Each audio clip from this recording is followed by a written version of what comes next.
नमस्कार दोस्तों। अगर आपके पास बैंक का लॉकर है या आप नया लॉकर लेने की सोच रहे हैं, तो आपको आरबीआई के जो नए नियम हैं जो अभी 2026 में लागू हुए हैं, ये जानना आपके लिए बहुत ज़रूरी है। कई लोग ये समझते हैं कि बैंक में रखा हुआ जो भी सामान है वो सुरक्षित है और सारी की सारी जिम्मेदारी बैंक की है।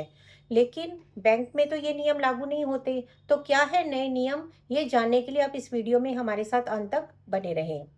सबसे पहले जब भी हम किसी भी बैंक से लॉकर लेने के लिए जाते हैं तो बैंक हमसे एक एफडी मांगता है।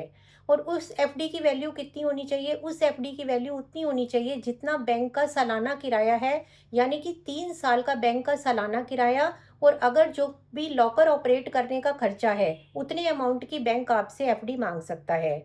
लेकिन जिन लोगों का बैंक में ट्रैक रिकॉर्ड अच्छा है, यानी कि उनके बैंक में करंट अकाउंट है, तो बैंक उनसे एफडी नहीं मांगता और उन्हें ऐसे ही लॉकर अलॉट कर देता है।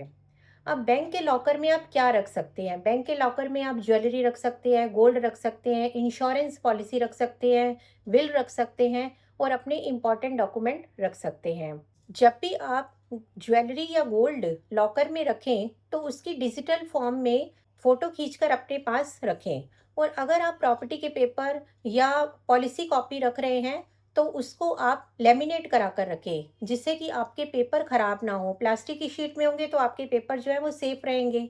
अब बैंक लॉकर में आपको क्या नहीं रखना? बैंक लॉकर में आपको कोई भी ऐसी चीज़ नहीं रखनी जो नशीली हो, कोई ऐसी चीज़ नहीं रखनी जो आग लगने वाली हो, हथियार नहीं रखना। तो बैंक जो है ये सब चीज़ें रखने के लिए लॉकर में आपको मना करता है। उसके बाद मान लो कि आपने जो भी बैंक लॉकर में सामान रखा, किसी बैंक एम्प्लॉय की नेग्लिजेंस के कारण चोरी हो जाती है, डकैती हो जाती है या लापरवाही के कारण आपका सामान खो जाता है, तो उस केस में बैंक आपके पूरे सामान की जिम्मेदारी नहीं लेता। तो बैंक उसको कितना पे करेगा? मान लीजिए कि आपके लॉकर का सालाना किराया 5,000 रुपये है, तो बैंक उसका 100 टाइम्स यानी कि 5 लाख रुपया जो है वही कस्टमर को पे करेगा। तो बैंक की जो लाइबिलिटी है वो केवल 5 लाख रुपए तक की ही है। भले ही आपका जो सामान है उसके अंदर 2 करोड़ 5 करोड़ का हो, लेकिन बैंक के पास जो गारंटी है वो केवल 5 लाख की है। उसके बाद अगर कोई नेचुरल डिजास्टर आ जाता है, जैसे कि बाढ़ आ जाती है, आग लग जाती है और उसमें आपका सारा सामान डैमेज हो जाता है, तो भी बैंक की जो लाइबिलिटी है वो आपकी केवल 5 लाख की है। या जो भी आपका ईयरली रेंट है, मान लो अगर 10,000 रुपये किराया है तो उसकी लाइबिलिटी 10 लाख रुपए की है। तो हमेशा जब भी बैंक में आप सामान रखें तो उसमें एक तो अपना नॉमिनी ज़रूर ऐड करें। अगर मान लो किसी लॉकर धारक की मृत्यु हो जाती है तो नॉमिनी डेथ सर्टिफिकेट दिखाकर और अपना आईडी दिखाकर उसके लॉकर को ऑपरेट कर सकता है। दूसरा, जो भी लॉकर ले रहे हैं उसमें नॉमिनी ऐड करें। तो जो भी सामान आप लॉकर में रख रहे हैं उसको डिजिटल फॉर्म में अपने पास ज़रूर सिक्योर करके रखें। और दूसरा, बैंक में रखा हुआ जो सामान है वो आपका बैंक में लॉकर में रखा हुआ है, लेकिन बैंक आपको इंश्योरेंस नहीं देता।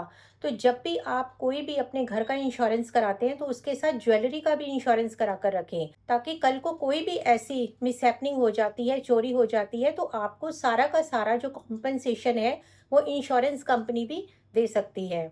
तो बैंक ने जो 2026 में जो रूल बनाए हैं वो ये बनाए हैं कि जो भी लॉकर रूम है उसके अंदर सीसीटीवी लगा होगा और उसके अंदर कम से कम 180 डेज की फुटेज होगी। हर व्यक्ति जो लॉकर लेता है उसको 1 साल या 6 महीने के बाद जाकर अपने लॉकर को देखना चाहिए, उसकी विजिट करनी चाहिए। अगर आप लॉकर को नहीं विजिट करते, कई कई सालों तक लॉकर बंद रहता है, तो बैंक वाले जो हैं वो आपसे कांटेक्ट कर सकते हैं। तो अपने बैंक लॉकर में नॉमिनी ऐड करें, अपना कॉन्टैक्ट नंबर, अपनी ईमेल आईडी सब ऐड करके रखें, ताकि अगर कभी बैंक को आपसे कांटेक्ट करने की ज़रूरत पड़े तो आपसे वो इजीली कांटेक्ट कर सके। तो आपको मेरी ये वीडियो कैसी लगी हो मुझे कमेंट बॉक्स में ज़रूर बताना। धन्यवाद।